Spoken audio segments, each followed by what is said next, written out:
Bonjour et bienvenue à tous sur la chaîne Cala Bleu. On est ensemble aujourd'hui pour une guidance sentimentale pour les Sagittaires pour le mois de mars 2022. Évidemment, c'est une guidance qui est générale, alors ça ne peut pas parler à tout le monde. Ça peut être une partie du tirage et pas une autre. Vous replacez vraiment dans votre contexte. Je vous invite à consulter peut-être votre ascendant, votre signe lunaire ou même le signe de votre hôte pour plus de complémentarité. Et comme toujours, vous avez mes coordonnées dans la description de la vidéo pour les guidances privées. Je vous invite aussi, avant qu'on commence, à peut-être regarder, consulter les petites capsules qui ont été mises en ligne spécialement pour vous à la recherche du bonheur, qui vous donnent des pistes de réflexion, des propositions qui vous sont faites pour augmenter votre taux vibratoire, augmenter votre taux de bonheur quotidiennement de façon très facile, totalement gratuite et très simple. Des petits gestes anodins qui peuvent faire en sorte que votre vie va être plus belle, plus légère. Puis plus les capsules vont avancer, plus on va pousser un petit peu. Alors voilà, je vous invite non seulement à les consulter, mais aussi à les partager. On ne sait jamais à qui ça peut faire du bien et qui on peut aider en partageant ce type de ressources-là. Donc, si on en revient à votre tirage, pour ce mois-ci, je vais avoir vos énergies à vous. Qu'est-ce qui se passe concrètement? On va avoir vous, votre autre et la relation. Les blocages, qu'est-ce qu'on a travaillé? Les ressources, la petite histoire et le conseil du surrender, comme toujours. Alors voilà. Le jeu ne m'a pas laissé percevoir beaucoup de choses. Alors on va aller voir ici. J'ai l'arme, l'adversaire et les frères. Je vous montre. L'arme, l'adversaire, ne vous en faites pas, vous ne tuerez personne, ok? Et les frères.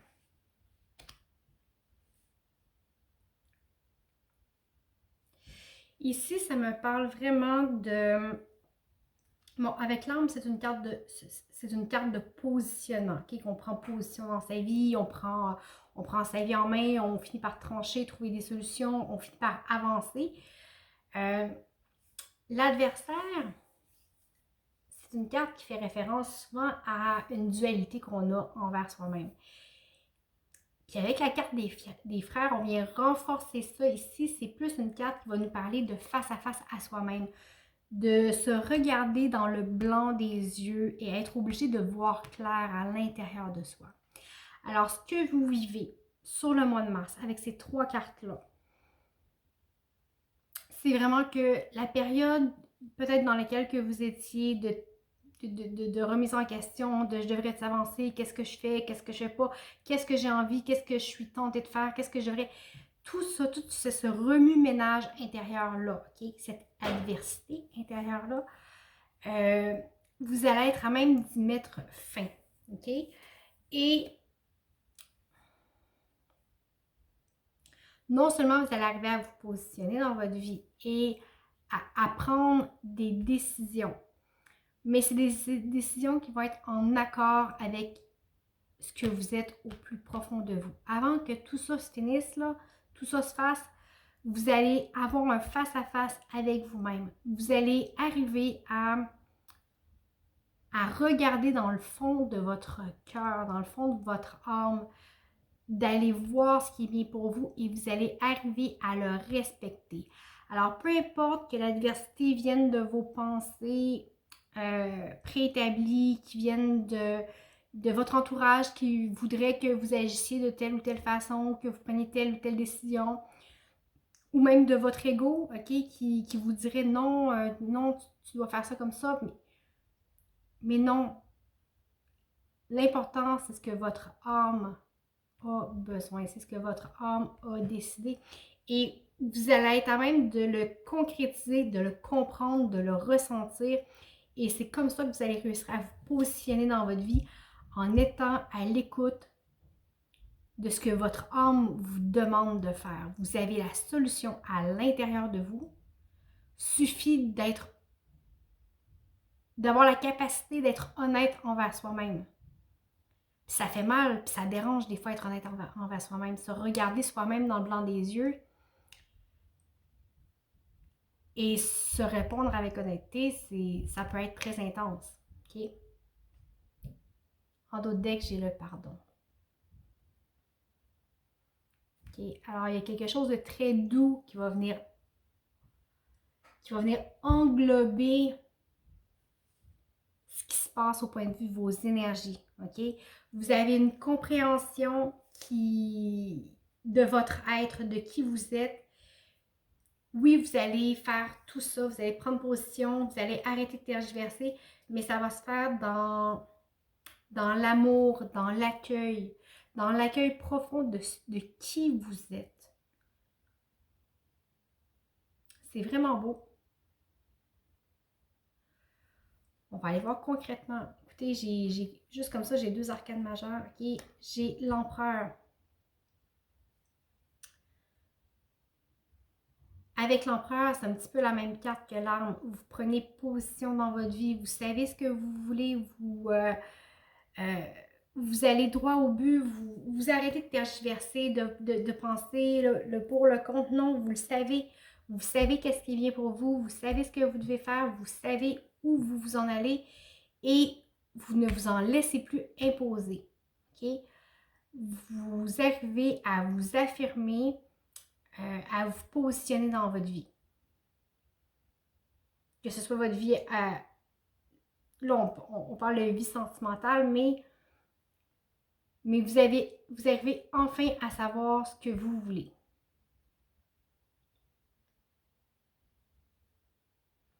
On va aller voir votre hôte. Pour votre hôte, j'ai le 4 de bâton. Votre hôte est dans une énergie où une énergie qui est quand même assez douce, de partage, de célébration de la vie. C'est quelque chose de beaucoup plus léger, qui est dans une énergie qui est très légère, de célébrer les petites réussites quotidiennes, le plaisir d'être ensemble, il est dans l'envie de partager. OK? On est vraiment dans une énergie comme ça avec votre hôte présentement. Et sur le lien, c'est vraiment beau. Avec le magicien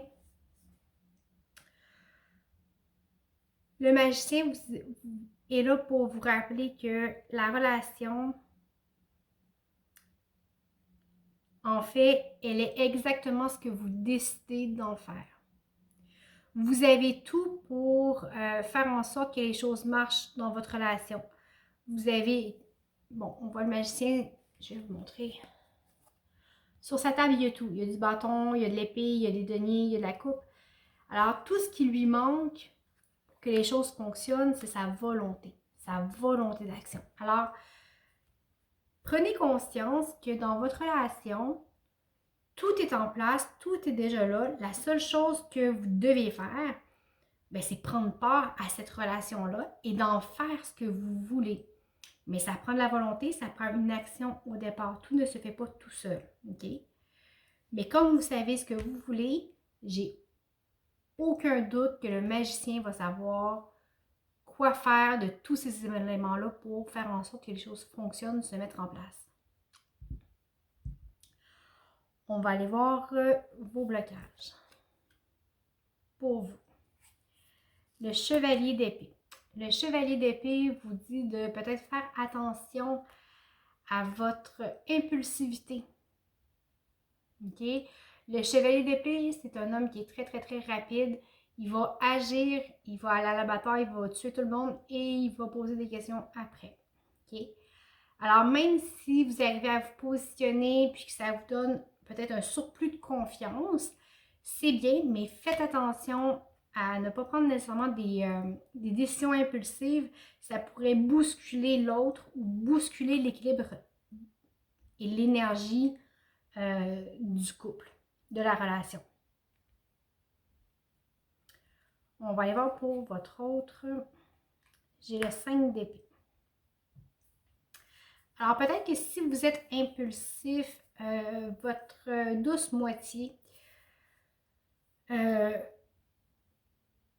aurait peut-être tendance à se sentir attaqué. Okay? C'est peut-être quelqu'un qui va se mettre peut-être facilement sur la défensive. Alors, faites attention, des fois avec votre impulsivité, vous allez pouvoir faire, sans le vouloir, reculer l'autre, qui va en fait se mettre sur la défensive, puis la communication sera peut-être pas optimale à ce moment-là. Ça va mettre un frein à votre relation. On va aller voir sur le lien, le blocage. Avec le 3 de Pentacle, ça nous parle de travail, ça nous parle de détails, ça nous parle aussi de travail d'équipe. OK? Avec le 3 de Pentacle, dans tous les tarots, c'est une œuvre d'art qu'on construit, qu'on prend le temps, c'est une carte qui est très, très, très, très lente. Alors, c'est peut-être pour ça qu'à un moment donné, vous venez impatient, parce que la lenteur qu'il y a sur votre lien, peut-être que c'est ce qui peut vous rendre impatient, puis vous pousser dans cette impulsivité-là.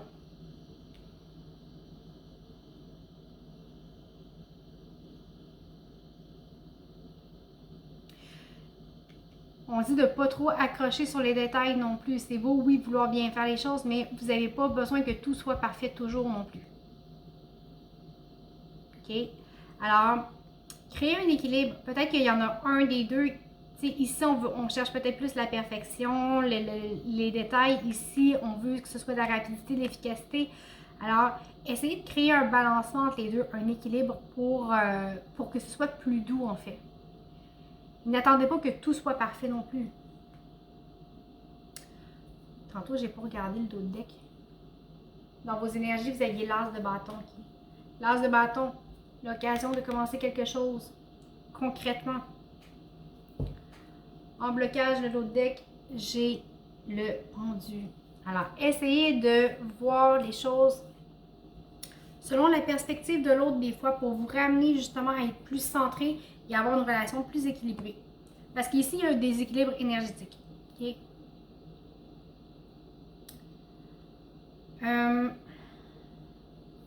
La ressource pour vous. J'ai le 7 de Pentacle.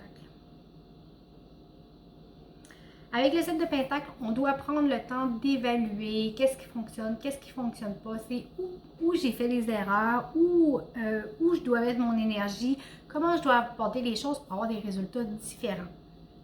Okay? Vous devez prendre le temps de vous questionner un peu.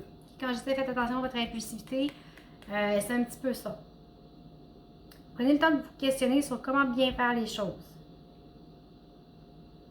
Pour votre autre, la ressource, le valet de coupe.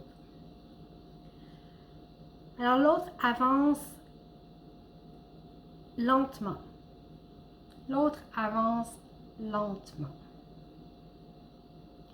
Mais a quand même le cœur ouvert et prêt à vous offrir. Cette personne-là elle est là, elle est disponible. Peut-être un petit peu naïve à sa façon. Okay? Naïf, là, prenez-le comme vous voulez. Que vous soyez un homme ou une femme, ça a très peu d'importance. Mais ici, on a une naïveté dans l'ouverture de cœur, une sensibilité. Alors, c'est peut-être pour ça ici que des fois, on se sent attaqué.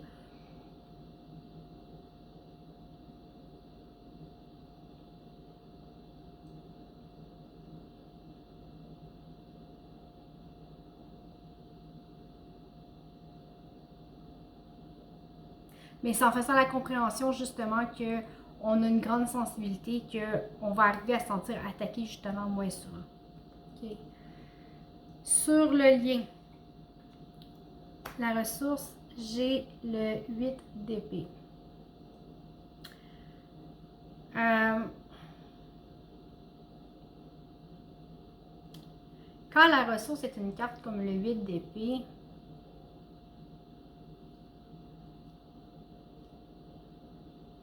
moi ici, ça vient me dire que autant que vous cherchez à ce que tout soit toujours parfait, que ici, on vous dit hey, tu peux pas contrôler tes émotions. Tu peux pas contrôler les émotions de l'autre. Tu peux pas contrôler les pensées de l'autre.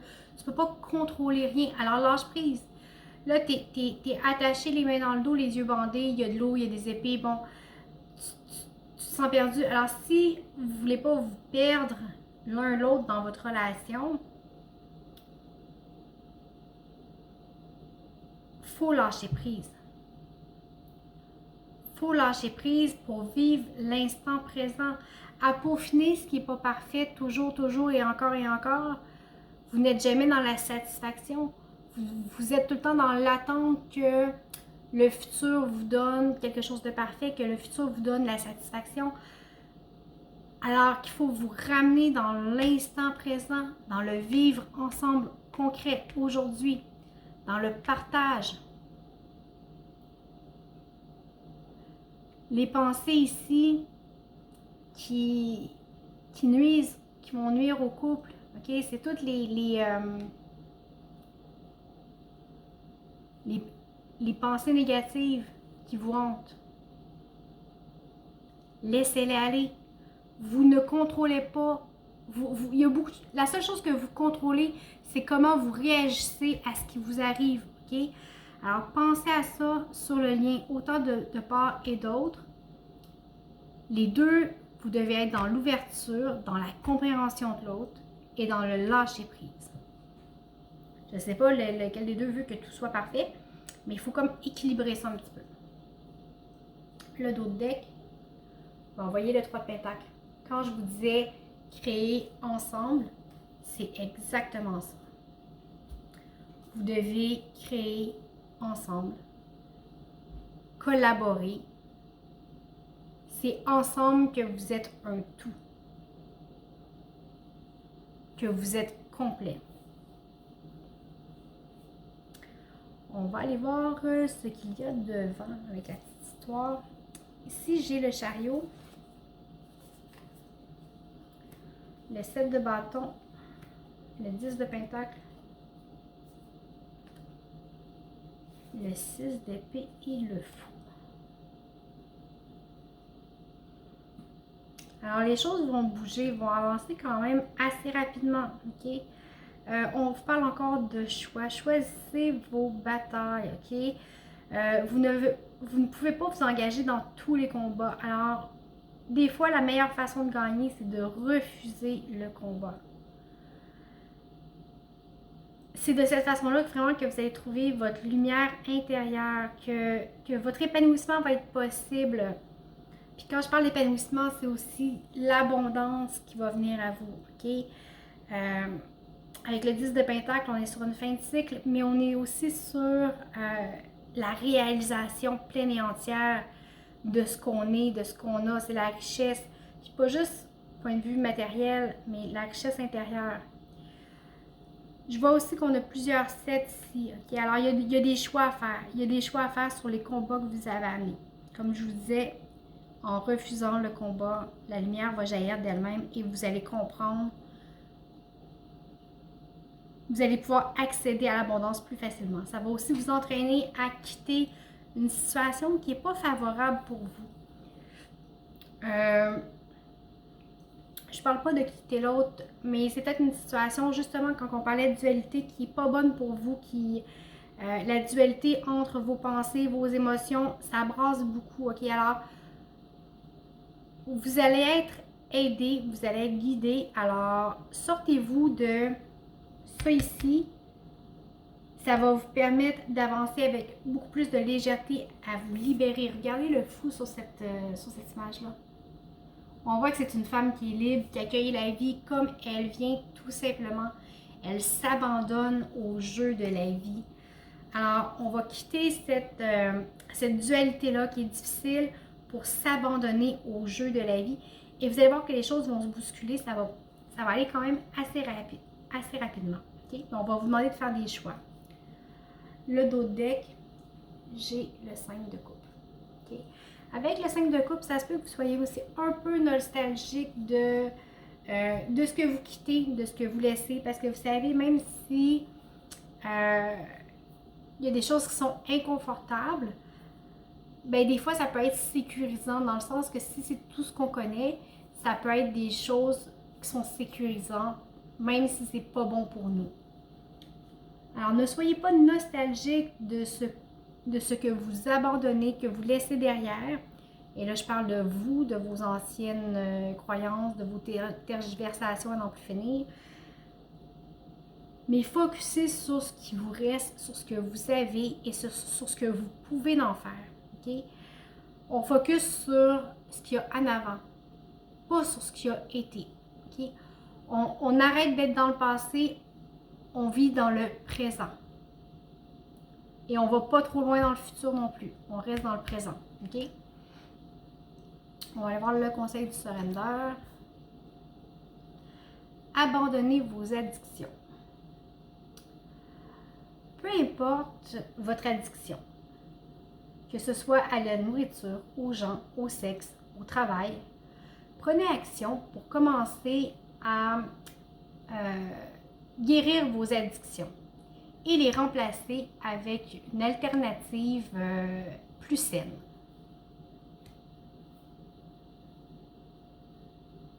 Certaines personnes vont être